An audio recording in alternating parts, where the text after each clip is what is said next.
Bausmę kalėjime atliekantis 17-metis klaipėdietis netrukus išgirs jau 14 nuosprendį savo gyvenime. Nepilnametis grasino susidoroti su jį nuteisusiais teisėjais ir jų šeimos nariais, žadėjo susprogdinti teismo pastatą ir kaip kompensacijos reikalavo į jo sąskaitą pervesti 50 000 litų. Grasinimai švelnesnės bausmės siekusiam nepilnamečiui dabar gresia dar 10 metų kalėjimo. 5 metams už grotų pasiųstas nepilnametis savais būdais bandė sušvelninti jam paskirtą bausmę. Uostamiestyje teisėsaugininkams gerai žinomas vaikinas grasino teisėjams ir prokuroriai.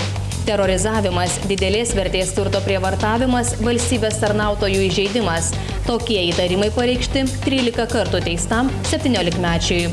Už grotų dienas leidžiantis klaipėdietis žadėjo susidoroti su teisėjais, prokurore bei jų šeimos nariais. Grasino susprogdinsęs ne tik jų automobilius, namus, bet ir teismo pastatą. Prokuroriai ir teisėjams adresuotame laiške šis įtariamasis įžeidinėjo šios valstybės tarnautojus, grasino jiems ir ne tik tai jiems, ir jų šeimų nariams, kad susidoros fiziškai. Taip pat grasino, kad susprogdins jų turtą, tai yra automobilius ir netgi teismo pastatą. Laiškas, kuriame ko neveikiami teisėjai ir prokurorė, teismą pasiekė Liepos 1-ąją. Iš karto po to, kai teisėjų kolegija atsisakė sušvelninti nepilnamečiai pavasarį paskirtą laisvės atėmimo bausmę už vagystę.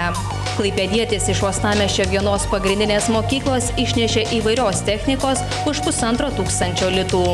Klaipėdos apylinkės teismas už šį nusikaltimą jiems skyrė 40 parų areštą. Tačiau subendrinus anksčiau skirtas bausmes, vaikinas už grotų pasiųstas 5 metams. Posėdžio metu jis jokių, kažkokių grasinimų ar kažko tai nepalankaus požiūrio, nepagarbos jisai neparodė. Tačiau tai išreiškė vėliau raštu atsiuntęs laiškus.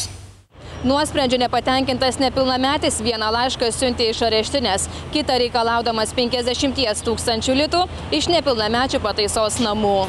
Nepilnametis nemenką pinigų sumą reikalavo persiųsti į jo nurodytą sąskaitą, esą kaip kompensacija už jam nepalankų teismo sprendimą.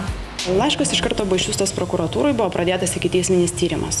Tačiau po savaitės tas pats nuteistas nepilnametis atsiuntė pakartotinį laišką, kuriuo be jau išsakytų grasinimų išreiškė reikalavimą pervesti tam tikrą pinigų sumą. Taip pat tiek pirmam, tiek antram laiške jisai nurodė, kad nesulaukęs įtenkinančio atsakymo dėl bausmės sušvelninimo, jisai susprogdins teismo pastatą. Klaipėdos apygardos teisėjai necenzūriniais žodžiais išvadinami ir grasinimus išgirsta kone kasdien. Tačiau tai pirmas atvejis, kai fizinių susidorojimų grasinama atvirai, neslepiant tapatybės. Reporterė Gintarė Butkienė, Klaipėda.